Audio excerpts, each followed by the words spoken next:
Oke gengs, ketemu lagi dalam video kita kali ini. Kali ini kita akan membahas sebuah tragedi yang terjadi di dunia sepak bola. Kalau sekarang ini kita melihat tim nasional kita sedang dalam fase yang membanggakan, yaitu tim nasional sepak bola kita sedang berjuang menghadapi kualifikasi Piala Dunia. Dan mudah-mudahan tim sepak bola kita bisa lolos dalam kualifikasi tersebut. Namun sebelum berada di fase ini, kita jangan melupakan tragedi-tragedi yang terjadi pada dunia persepakbolaan kita untuk menjadi pelajaran bagi kita semua. Kali ini kita akan membahas sebuah tragedi yang terjadi di Stadion Kanjuruhan Malang. Tragedi ini terjadi pasca pertandingan antara Arema FC versus Persebaya pada hari Sabtu tanggal 1 bulan Oktober tahun 2022. Sebagaimana kita ketahui, insiden ini menyebabkan ratusan korban meninggal dunia. Dan insiden ini sangat banyak menguras air mata dan duka di segala penjuru tanah air. Bahkan, insiden ini juga menyulut perhatian FIFA dan dunia internasional. Tapi sebelum kita masuk mengenai pembahasan kita mengenai tragedi Kanjuruhan kali ini, jika teman-teman mempunyai sesuatu ide mengenai apa yang ingin kita bahas, ataupun teman-teman punya sesuatu yang ingin ditawarkan untuk kita, teman-teman bisa menghubungi email kita di mbalembul536@gmail.com atau di WA admin 0821 8446 7109.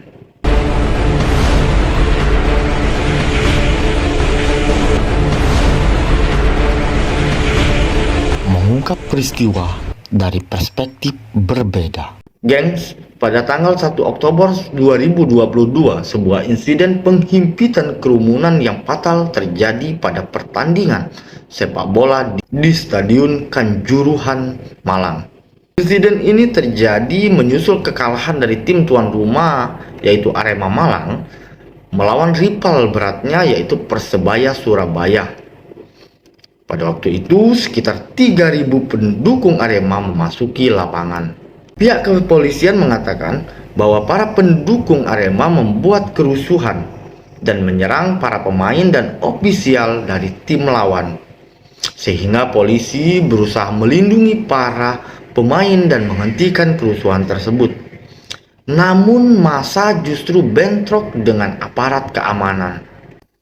Sebagai tanggapan dari serangan massa tersebut, unit polisi anti huru-hara menembakkan gas air mata dengan beberapa tembakan menuju ke arah tribun selatan yang tidak terdapat gesekan.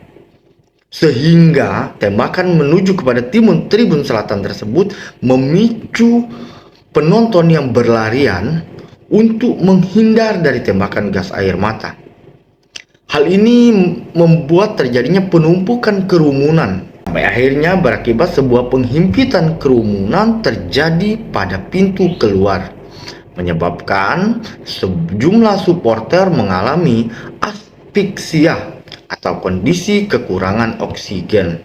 Sampai pada tanggal 24 Oktober tercatat ada 135 orang tewas dan 583 orang lainnya cedera.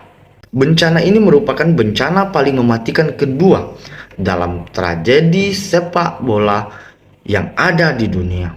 Setelah tragedi pertama terjadi di Estadio Nacional 1964 di Peru yang menewaskan 328 orang. Dengan demikian, bencana ini adalah yang paling mematikan di Indonesia, Asia, dan belahan bumi bagian timur. Pada tanggal 6 Oktober 2022, Kepala Kepolisian Republik Indonesia pada waktu itu, Jenderal Polisi Listio Sigit Prabowo, mengumumkan 6 tersangka dari insiden tersebut. Tersangka yang ditetapkan oleh kepolisian yakni Direktur Penyelenggara Pertandingan PT Liga Indonesia Baru atau LIB, Kepala Petugas Keamanan Arema, Panitia Pelaksana Pertandingan Arema atas kelalaian, dan 3 petugas polisi atas penggunaan gas air mata. Pada tanggal 16 Januari 2023, hampir 3 bulan setelah kejadian, persidangan pertama atas kejadian ini dilaksanakan di Surabaya. Arema dan Persebaya merupakan dua klub yang sudah lama bersaing dalam derby super di Jawa Timur. Dijadwalkan untuk memainkan pertandingan musim reguler Liga 1 di Stadion Kanjuruhan Malang yang berkapasitas 42.000 orang pada tanggal 1 Oktober 2022. Karena masalah keamanan, polisi telah meminta agar pertandingan diadakan lebih awal pada sore hari pukul 15.30 waktu Indonesia Barat, bukan pukul 20.00 waktu Indonesia Barat. Dan hanya dibatasi sebanyak 38.000 orang yang diizinkan untuk menonton. Namun permintaan itu tidak diterima oleh ofisial Liga 1 dan penyelenggara pertandingan, dan 42.000 tiket pun akhirnya dicetak. Namun mengikuti saran polisi, tiket pertandingan tidak disediakan untuk para pendukung Persebaya. Kapolres Malang sempat melakukan pembicaraan via telepon dengan Direktur Operasional LIB, yakni Sujarno, yang mengatakan pertandingan harus tetap digelar pada malam hari. Selama pertandingan berlangsung, situasi pengamanan berjalan lancar tanpa insiden apapun. Tapi setelah pertandingan berakhir, di mana Persebaya akhirnya mengalahkan Arema dengan skor 3-2 untuk kemenangan pertama Persebaya saat tandang ke kandang Arema, 4 penonton dari Tribun 9 dan 10 masuk ke lapangan untuk berfoto bersama pemain Arema. Menurut seorang saksi, mereka dikejar oleh polisi yang menarik baju mereka dan memukuli mereka. Hal inilah yang memicu supporter lain untuk masuk ke area lapangan. Sekitar 3.000 pendukung Arema yang dijuluki Aremania langsung serta-merta menginvasi lapangan. Grup supporter Arema yang pertama menyerbu ke lapangan berasal dari Tribun 12. Mereka berpencar di sekitar lapangan mencari pemain dan ofisial tim mereka. Mereka menuntut penjelasan tentang kekalahan yang dialami oleh Arema setelah 23 tahun tidak terkalahkan dalam pertandingan kandang melawan rivalnya Persebaya. Petugas keamanan dan polisi mencoba mengalihkan lebih banyak Aremania menjauh dari lapangan, namun gagal.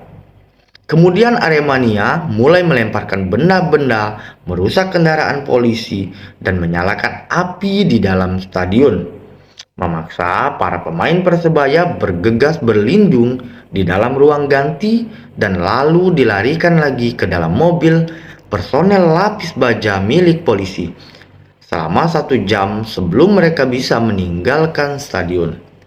Setelah tindakan pencegahan gagal, polisi mulai menggunakan gas air mata dalam upaya untuk membubarkan para perusuh di lapangan. Awalnya polisi menembakkan gas air mata ke arah Tribun 12 dan Tribun 10, 11, dan juga 14. Kemudian ditargetkan, diikuti oleh Tribun Selatan dan Utara. Hal inilah yang mengakibatkan para Aremania yang berada di sana berlarian ke arah pintu keluar, yakni gerbang 12 sampai 14, untuk menghindari gas air mata. Pada saat itu, semua gerbang dikunci kecuali gerbang 14, menyebabkan terjadinya penumpukan, penghimpitan kerumunan, dan asfiksia. Dan sebagian besar korban ditemukan di gerbang 13 dan 14. Gas air mata juga dikerahkan di luar stadion. Listio mengklaim 11 gas air mata ditembakkan dalam bencana ini. 7 tembakan ke arah Tribun Selatan, 1 tembakan ke arah Tribun Utara, dan 3 tembakan ke arah lapangan. Sementara The Washington Post melaporkan bahwa polisi menembakkan sedikitnya 40 peluru gas air mata ke arah kerumunan dalam waktu 10 menit. Pihak kepolisian mengatakan bahwa 10 kendaraan polisi dan 3 kendaraan pribadi hancur dirusak oleh Aremania. Sesaat setelah kerusuhan, ruang lobi dan ruang ganti pemain digunakan sebagai posko evakuasi darurat, dengan para pemain dan ofisial Arema membantu mengevakuasi korban yang masih berada di dalam stadion. Para korban kemudian dibawa ke rumah sakit dengan ambulan dan truk TNI. Banyak yang meninggal dalam perjalanan ke atau selama perawatan. Pada tanggal 5 Oktober 2022, Kepolisian Republik Indonesia mengkonfirmasi 131 korban jiwa akibat bencana ini. Data ini senada dengan laporan sebelumnya dari Dinas Kesehatan Kabupaten Malang yang menyebutkan sebanyak 131 orang meninggal akibat bencana ini. Sementara itu, 133 kematian dilaporkan oleh Posko Pusat Krisis Postmortem yang didirikan oleh pemerintah Malang. Aremania membantah angka resmi tersebut dan menduga bahwa lebih dari 200 orang kemungkinan tewas karena beberapa jenazah yang tewas langsung dikembalikan ke keluarga alih-alih dibawa ke rumah sakit. Sebanyak 39 orang berusia 3-17 tahun juga termasuk korban tewas. Jumlah diperkirakan akan meningkat karena beberapa korban ditangani situasinya memburuk. Hingga 18 Oktober tahun 2022, jumlah korban yang dilaporkan adalah 583 orang terluka dan 133 orang tewas. Korban ke-135 meninggal pada 24 Oktober 2022. Pemerintah Kota Malang membiayai perawatan medis para korban. Rumah sakit daerah Kepanjen dan Rumah Sakit Waya dilaporkan penuh dengan korban dari bencana tersebut, yang menyebabkan beberapa dikirim ke rumah sakit lain di sekitar kota. Gubernur Jawa Timur Hopipa Indar Parawansa mengumumkan bahwa pemerintah Jawa Timur akan memberikan kompensasi finansial bagi keluarga korban. Setiap keluarga terdekat dari korban meninggal akan menerima 10 juta rupiah. Sementara korban luka-luka akan menerima 5 juta rupiah. Pada tanggal 4 Oktober 2022, Presiden Jokowi mengumumkan pemberian kompensasi finansial tambahan sebesar 50 juta rupiah dari pemerintah pusat kepada setiap keluarga terdekat dan korban yang meninggal. Akibat insiden ini, Presiden Joko Widodo kemudian menginstruksikan asosiasi untuk menangguhkan semua pertandingan Liga 1 sampai semua evaluasi perbaikan prosedur keamanan dilakukan. Diikuti oleh tim pencari fakta gabungan memutus bahwa semua pertandingan Liga Sepak Bola, Liga 1, Liga 2, dan Liga 3 dihentikan sementara hingga Presiden mengatakan hal itu dapat dinormalisasi. Setelah pertemuannya dengan Presiden FIFA Gianni Infantino pada 18 Oktober 2022, Presiden Joko Widodo mengeluarkan perintah untuk menonaktifkan Stadion Kanjuruhan, membongkar dan membangunnya kembali sesuai dengan standar FIFA. Komisi Disiplin PSSI menjatuhkan larangan aktivitas di dunia sepak bola seumur hidup kepada Ketua Pelaksana Pertandingan Arema, Abdul Haris, dan Kepala Keamanan Arema, Suko Sutrisno. Selain itu, Arema dikenakan denda 250 juta. Dan Arema dilarang menggelar pertandingan dengan penonton sebagai tuan rumah. Pertandingan harus digelar jauh dari home base Malang, yakni sejauh 250 km dari lokasi. Pada 6 Oktober tahun 2022, Kapolri Listio Sigit Prabowo mengumumkan 6 tersangka. Ahmad Hadi Lukita, Direktur PT Liga Indonesia Baru, didakwa karena kelalaiannya dalam verifikasi stadion. Abdul Haris, Ketua Panitia Pelaksana Pertandingan Arema, didakwa karena tidak memenuhi kewajiban membuat seperangkat aturan dan pedoman keselamatan bagi penonton, serta mengizinkan penjualan tiket di atas kapasitas stadion.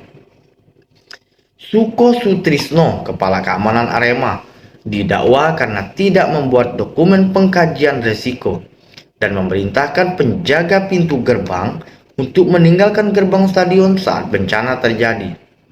3 petugas polisi juga dijadikan tersangka, yakni Wahyu SS yang merupakan Kabak Ops Polres Malang.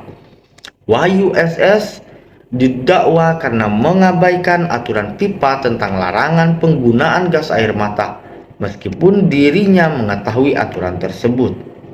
Lalu Komandan Kompi 3 Brimopolda Jatim, AKP Hasdarman, karena memerintahkan anggotanya untuk menembakkan gas air mata ke arah penonton.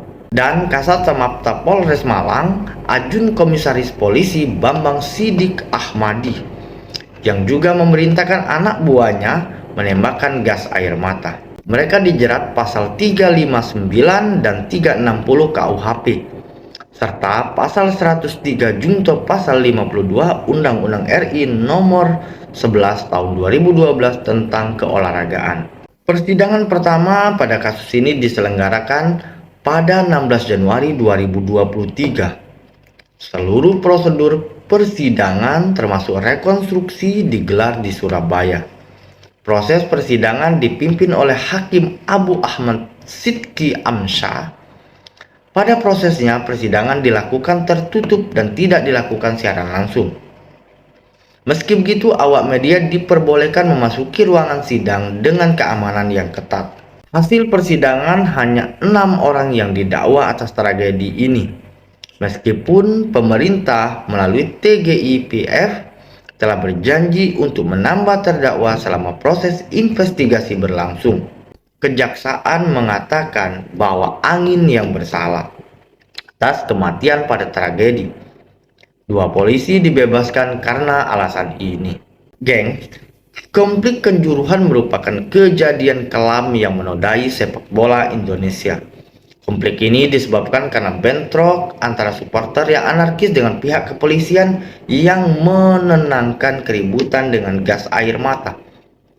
Konflik serupa bisa dihindari di masa mendatang apabila supporter meningkatkan kesadaran mereka masing-masing dan menerima keadaan jika tim kesayangan mereka menelan hasil negatif dan kepolisian menenangkan keributan dengan cara yang sesuai standar.